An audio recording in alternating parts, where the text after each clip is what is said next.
是来源于我的另外2个成员，他们的意志的进度有点告急提议，然后我也接受，就是说要不要一起并组，因为彼此都有各自会的东西跟价值观，就可以做互补或者是碰撞，做出更好的作品。对，我们还有一个吉祥物，是一个女主角的一个贴身的会漂浮的机器人，就是这一只。想要把它设计比较像是贴近现实生活中的动物，然后后来是觉得龙源比较 cute， 比较可爱，基本上就是跟女主角密不可分的存在，所以它起到作用真的非常大。2 months later， 上次有提到那个女主角漂浮吉祥物的进度，有开始制作了吗？吉祥物挂就那个龙源，对，那个龙源它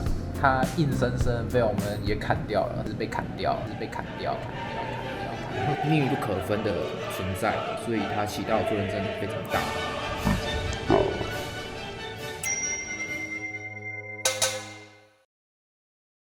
有，其实我们有完成1把，结果就没问题。没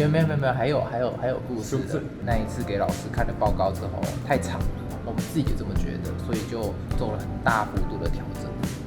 所以详细来说是完成了1版，可是被砍掉了。做的事情简直跟前2个月一模一样，也是在划分机。